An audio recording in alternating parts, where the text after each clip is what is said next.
పోలీసులు పోనీకి భయపడతారు మేడం. వాళ్ళకి వాటర్ కనెక్షన్ ఉంది, వాళ్ళకి మంచి డ్రైనేజ్ ఉంది, మంచి కరెంట్ ఉంది, వాళ్ళకి ఆధార్ కార్డు ఉంది, రేషన్ కార్డు ఉంది, డ్రైవింగ్ లైసెన్స్ ఉన్నాయి, బైకులు ఉన్నాయి, కార్లు ఉన్నాయి, వాళ్ళకి హోటల్స్ ఉన్నాయి, కార్లు కూడా అన్ని నీకు విజువల్స్ ఇస్తాం మేడం. వాళ్ళతో మాట్లాడిన ప్రతి ఒక్కటి ఉంది. పోలీసులు అడిగితే అన్న మా చేతులు ఏం లేదు అంటారు. అరే మీ చేతులు లేకపోతే ఎవరంటే రాష్ట్ర ప్రభుత్వం నిర్ణయం తీసుకోవాలంటారు. కానీ మొన్న ఎలక్షన్లో నాకు అర్థమైంది ఏంటంటే వీళ్ళందరూ ఓటు బ్యాంక్గా మారారు. చాలా మంది చెప్పుతుంటే అక్కడ ఉన్న మన పిల్లలు చెప్తుంటే వాళ్ళతో మాట్లాడుతున్నప్పుడు వాడు మాట చెప్పేసాడు, అన్న మాది బంగ్లాదేశ్, మాది ఇక్కడ కాదని చెప్పాడు.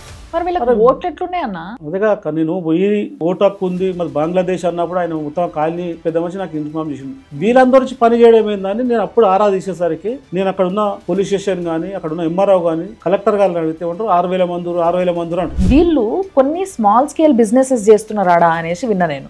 ఎలాంటి బిజినెస్లు ఇవి? ఏం బిజినెస్లు? ఇప్పుడు అల్లమెల్లిగడ్డ కానీ మామూలు ఇంకా కారంపొడి ఇట్లాంటివి ఉంటాయి. అల్లమెల్లిగడ్డ మొత్తము హైదరాబాద్లో మ్యాక్సిమం సిటీలలో హోటళ్లలో సప్లై చేస్తుంది. అల్లం ఎల్లిగడ్డలా అల్లం ఉండదు, ఎల్లిపాయలు ఉండవు, కానీ ఓన్లీ టైటానియం ఆక్సైడ్లో సమ్ పసుపు ఏదో రంగు కోసం వేసేస్తున్నారంట, తయారు చేస్తుండట. హైదరాబాద్లో ఉన్న మ్యాక్సిమం రెస్టారెంట్స్లో చాలా వాటిలల్లో ఇలాంటి అల్లం ఎల్లిగడ్డ పేస్టే పోతుందంట. వాళ్ళు అన్ని వంటలల్లో అదే వాడుతున్నారంట. డైరెక్ట్గా మనిషికి క్యాన్సర్ రావడానికి కారణమయ్యే వన్ ఆఫ్ ది కెమికల్ ఇది అని స్పష్టంగా స్టడీ చూపిస్తుంది.